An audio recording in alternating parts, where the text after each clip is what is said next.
Okay, welcome back. Right. We'll continue our previous discussion. So now we are up to the topic of robust regression, and I think this topic will be quite brief. Um, I think we may not be able to cover up until the regularization. Probably we have to do it next time, but it's not too bad in my opinion because how should I say?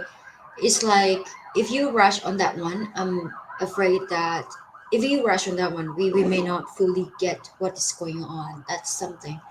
And also, the lab would just only use the topic in the robust regression. Sorry, in this lecture, so you don't need to worry about the lab session as much. Yeah. Okay. So as I mentioned previously, robust regression is different from the outlier diagnostic tool for the fact that the robust regression is like concept or idea to make your machine learning more robust.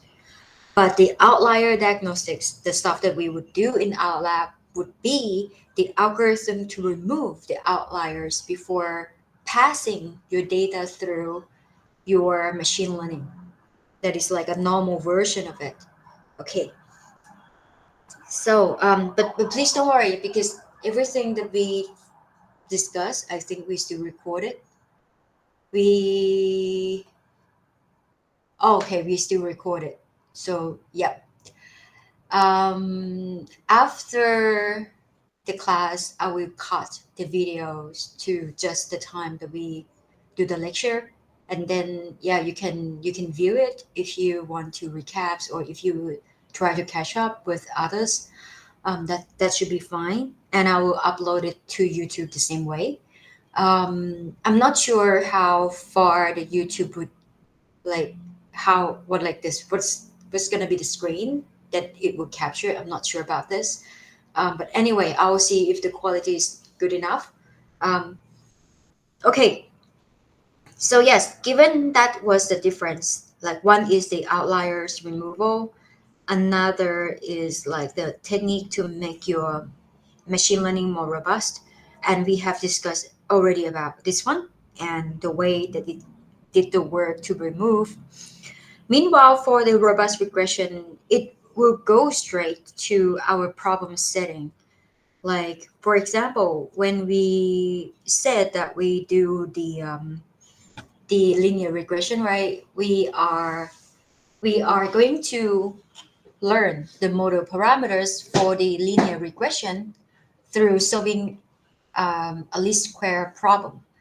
Actually, for robust estimation, and actually, this one specifically, it is called weighted least square technique. Actually, this technique and the subsequent techniques are similar in the sense that they will try to, let's say, come up with formulations such that they can suppress the noise in the training data. And the reason that they would propose this technique, which is kind of like different from those outliers diagnostic, is because what they think is that, okay, what if every data points that you have here are containing information and you want to use most of it rather than trying to remove it? But to use most of them, it may not be smart to use all of them and do nothing about it. You probably have to use all of it, but of course, if you have the samples, like if any of these samples are less trustworthy, maybe we should put the noise, sorry, maybe we should put the weight down so that they have less effect to our model. So that is like the main idea of these techniques. That is, they would rather use the entire training sets and suppress those samples that could be problems. And the way that they identify if whether or not those samples are the problematic ones, sometimes they would go back to use those outliers diagnostic tools to check which sample is supposed to be penalized less, which sample is supposed to be, having more influence into estimating beta. So that is like the core idea. Mm. So yes, in this way, they construct for this method, right? The weighted least square. They construct a weight matrix, and this weight matrix is like a symmetry positive matrix where it would weigh the samples based on the residual between the forecasting y hat and the measurements y, and all of these are the data in training samples.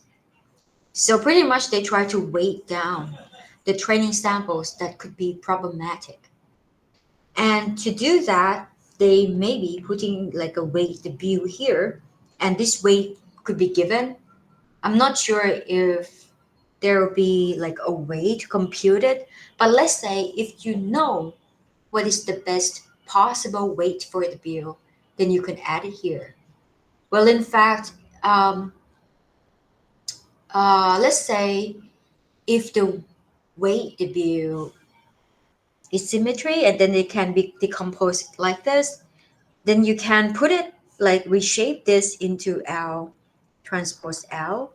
And then after that, you could write it as like a L2 norm in this way. In fact, okay, in this step, they suppose that you know what L should be like this L matrix is given. Then your target would be to estimate for beta hat.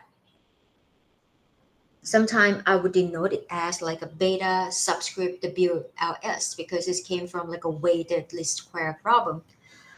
So this is one way to do it. But the thing is, I think the main questions and sometimes like the main problems with these robust estimation is that sometimes they don't have a good mechanism to select a good weight matrix or the L matrix that are the components of the weight matrix. And when that happens, usually they tend to overly penalize, or maybe, when you get the results that look like they are overly simplify the situation, then that's usually the effect of this weight matrix. Um, yeah. But sometimes, if you don't know what L could be, sometimes people may put L as another like unknown in the optimization problem. That could be as well. But I guess that in this lecture, we will just do it simple as we suppose that L is given. And then after you have this weighted least square problem, you can simply find the closed form formulation for the beta weighted least square with this formulation where X is assumed to be full ranked. And of course, as you can see, the weighted matrix here is like, it is the one that would somewhat go together with X in a way.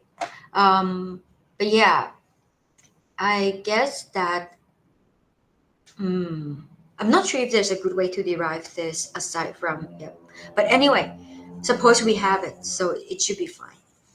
Okay, so if we have this weighted matrix, we can use it to derive for the solution for linear regression according to this function.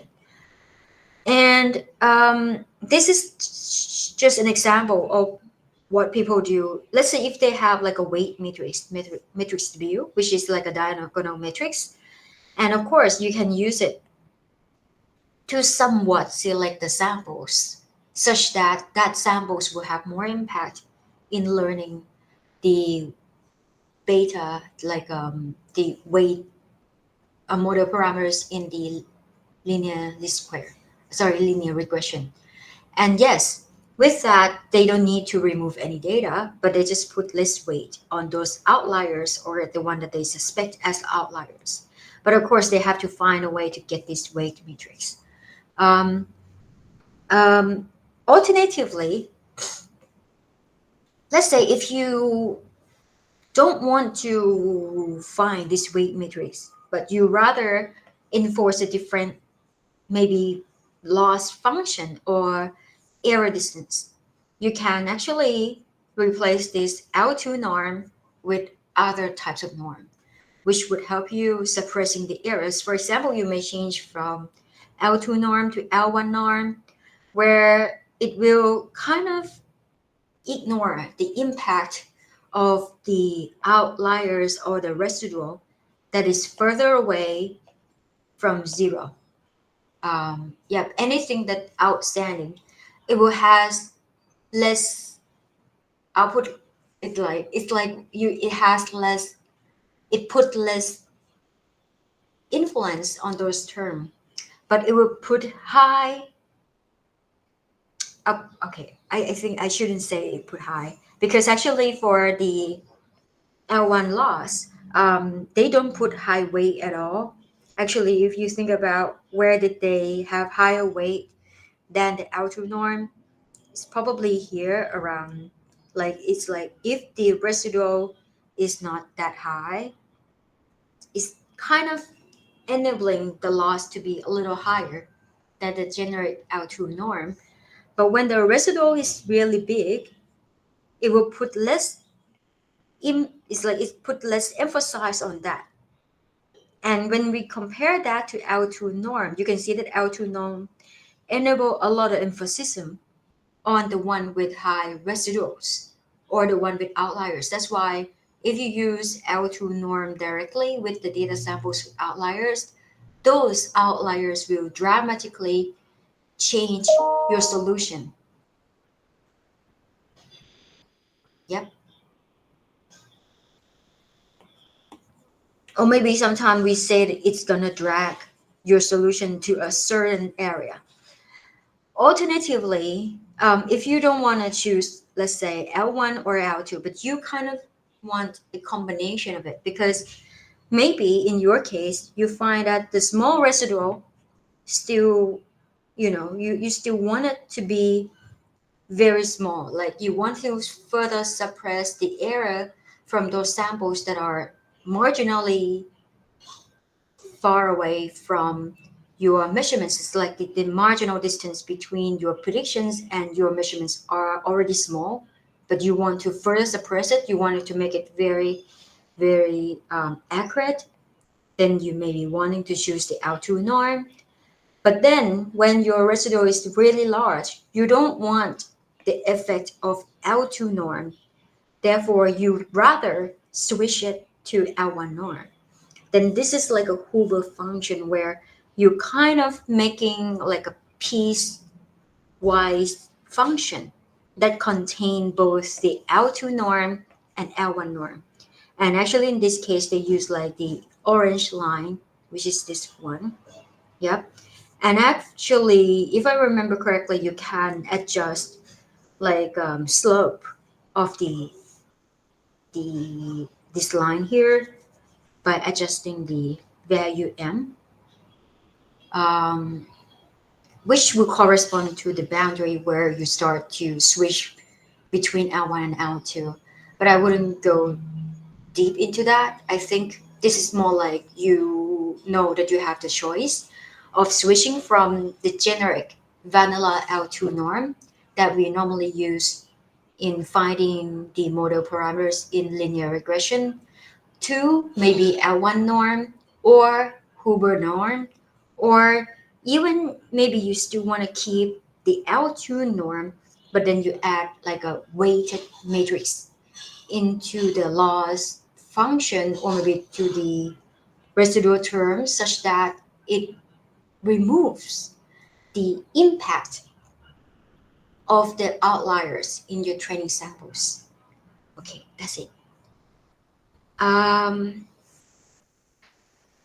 Regression with M-estimator is like another set of function that you can use to suppress the outliers, and its function would just very similar to this like robust function. Sorry, that's it.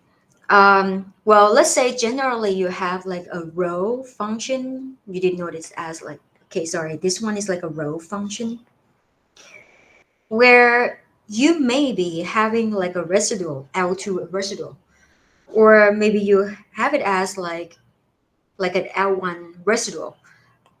So it's kind of like this row function could be changed for either L1 norm or L2 norm, which is just similar to our previous slides. But what is different with this M-estimator is that um, the way that they minimize this error is with respect to the is like the absolute deviation. Um, in many cases, the proposal of this technique is that generally the proposal of this technique is that I'm sorry.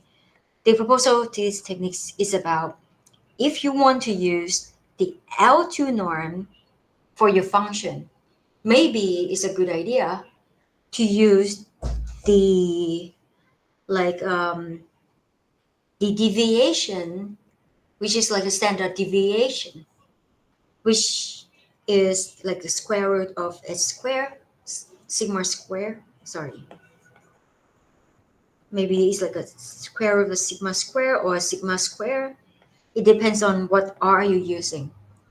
So okay, I'll put this way. Sorry, if r is L2, then sigma hat here is supposed to be like a sigma square, like a standard deviation or maybe the variance. But if your function here is like L1 norm, then your sigma hat, which is like the nomination term, supposed to be something like another L1 deviation. So this case, it will be something that's called MAT, which is like representing the deviation in the absolute sense. And that absolute is actually the median between the prediction versus the measurements. So this is the definition, sorry, the definition of the of these MAD. Okay. And what else? I'm not sure, but if I remember correctly, there are some kind of scaling factor K here, um, which actually have like a fixed value of about 1.4826. I cannot remember exactly why, but it's like a recommended figure for this algorithm. Okay. And I think after this will be like,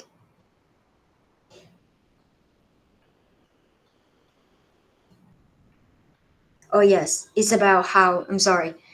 What I taught here is kind of like already included in here, but this is more like in details of what math is and how did they come up with this K. But yes, K is like, if I remember correctly, is something to do with like a recommended value according to the fact that if you think about bell shape and you want to just select like if I remember correctly, it's like you want to select this kind of K equivalent to this, but I cannot remember. Maybe I'm wrong. But yes, don't worry about this one. It's just more like a detail of what's going on. Actually, I should have put this at the appendix rather than here because it's not really part of our like main topic. But yeah, my understanding is kind of right. It's like if you have bell shape and you start at 1 over 4 and you end at 3 over 4, here it's like that. So it's kind of like in between, cover 50% that was measured from the center. Yeah, something around this is something to do with like an interval. Yeah. Okay. And lastly is the iterative reweighted least square. This one has a similar concept as the first one where you have the weighted least square. But this one we call it iterative reweighted least squares because it contains the part where they will estimate the value of the weight that we would use to suppress the samples that we think that they are outliers. So it's like with this technique, it's not only estimating new beta, but at the same time, it will try to re-estimate the weight at each iteration. And here I have the superscript T to denote the update of each iteration. So like in this equation, it's actually showing the update equation for beta, but there are the equation that you will be doing. Sorry, not this year. Actually, last year, I've asked students to implement this algorithm. Um, the weight here, there will be like a formulation where you can use to compute it as well. Okay, let's move on a little bit. So for this algorithm, there are like, let's say 4 steps. Initially, you may come up with beta t that use all the data that you have, whether or not they have outliers. And this beta is probably, yes, according to our assumption, we're doing everything with the linear regression. And therefore, once we compute this beta t, we can find a residual with respect to the measurements in our training. After that, we'll find a high leverage and estimate the standard deviation. And this place would be the place where you start to identify which samples that you need to suppress. That is by using high leverage and the residual. And after that, you will compute the weight to suppress the effects of these samples.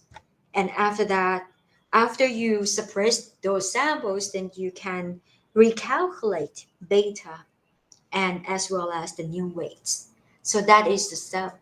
And to go inside here, okay, I've actually write this down, but please don't worry. It's not, I guess it's not something that you need to focus on, but just to know that this is like a way of thinking about, an algorithm that maybe in future you encounter something like this. Maybe you can use them. Okay, so yes, firstly, you have the residual with beta that came from your linear regression where you use all your data. After that, you're trying to find the high leverage, you compute H. After you have H, you start to normalize. You start to recompute the residual, and this time you want to normalize it with the maybe H value. Maybe that's a way for them to identify the samples that are outliers. After that, after you have this maybe residual, you use that residual to compute the weight. And yes, of course, um, if the residual is high, you can think of it this way. If the residual is high, you can see if the residual is high, then very likely your weight will be low because it's like a negative value. And you can see it's like if you have something square, that means definitely positive. And of course, the value is like less than 1. Pretty much that means that whatever this is, it will reduce the weight from 1. And if the weight equal to 1, that means that you should enable that samples to have impact onto your solutions. And yes, so that means that whatever they've done here is like the way that they compute the weights is somewhat by using the residual and the high leverage. Okay, so after you got a weight here, you put that weight into this weighted least square equation, and then you can estimate for your beta with this closed form formulation. After that, after you got the new beta, you can use it to estimate y hat again. And yes, of course, you can also compute the residual between this new y hat and the measurements. And after that, you will get something like a residual on your training samples, and you can keep iterating over until these residual or maybe error is low enough, or maybe is past your threshold and you stop. So that's how it may be done in this algorithm. In here is like an example where you compare each algorithm together, and I'll put this way, some of them would show to be more robust than others. And of course, I mean, if you have like a least square here, of course least square is going to be something that could be driven by these outliers, right? But if you change from least square to maybe Huber laws, okay, Huber laws is like this orange line, which you can see that it's kind of slightly deviated according to these outliers, which is possible because Huber norm is like the combination between the L2 norm and L1 norm. So yes, part of it could be influenced by the outlier still, but it's less influence because now they use L1 norm for those high value, like for those residual that has high value, which means that they are actually not a good samples, right? And after that, there are L1 norm, which is like come as a third place. And L1 norm may be worse than the weighted or the iterative weighted least square. Yep, that is possible because if you think about the iterative weighted least square, it's like you allowing the algorithm to automatically estimate the weight, and that is like pure data driven. So very likely you will get something that's suitable for your work.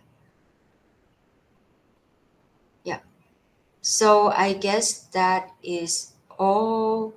Actually, I forgot to, not forgot, but in fact, I never mentioned about this one before. I'm sorry, but it's another technique. Um, I'm not sure what's was the like the idea behind this one, but it seems like if we compare all these with this another samples, another like examples of your data of the data, you can see that actually everyone is having problems due to the fact that the outliers here are pushing them upwards. But only LTS, which is like a trimmed least square, which I'm sorry, I didn't provide it here. This one seems to be the only one that can tolerate all the errors. Not all the errors, but it's like tolerate most of the errors that was induced by these outliers. So yeah, you can find more information about LTS in this book.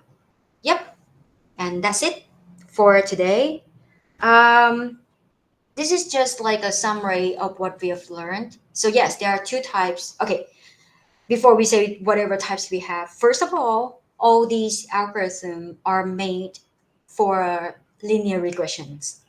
So linear relationship between y, the measurements, and our inputs is something that is given. So yes, we stick on to that. And for that, we can say that the outliers are probably just two parts. It could be the measurements or the inputs. And after that, yes, for the measurement noise, we call it measurement outliers, but for the noise or maybe outliers in the input features, we call it bad leverage. But yeah, I shouldn't call it noise because in fact, outliers different from noise in the sense that noise could be something that interferes system, but it's more on the side of being consistent than outliers. Outliers something that kind of burst and unpredicted, and sometimes it could be somewhat predictable if that is something that came from like a systematic error, but most of the time they aren't that consistent. So anything that is out of norm, they're outliers. But if there are noise in the outliers in measurements, it's called measurement outliers. If it's outliers input, then we call it bad leverage. Okay, there are three main approaches to handle this, but sorry, actually I should say that there are two main approaches that are handle that. There are the outlier like removal techniques, or maybe here they call it outlier diagnostic or outlier analysis. The second type is like the robust estimation, but among these robust estimations, some of them are iterative methods. So they are iterative reweight least square. And yeah, you can use the idea and techniques from the outlier analysis or the outlier diagnostics to check for the outliers and remove them. And probably, yeah, if you want to know more about this, you can try, like I have written that there are other methods or algorithms that exist. There are LMS, the LTS, and ransack. These methods could be something that you encounter in future, such as ransack. They are actually very famous algorithm for removing outliers. But yes, in this course, we probably won't go that far. But anyway, so yes, just to recap, this next Monday, the next one, we will have like a laboratory session where we will implement the outlier diagnostic tool, namely the hat matrix and the cook distance, and they should be finished in time. And they are like a group lab exercise. So within your group, you can, I mean, if you can finish within time, then that's done. And after that, there is a report about the difference between the hat matrix and the cook distance in terms of maybe if I'm not sure if it's like point out the differences and then discuss the results, something like that in the reports. So it depends on you. How would you do it? But yes, you can do it on Google Drive and export it on PDF file. Yeah, that's all for today. Is there any question?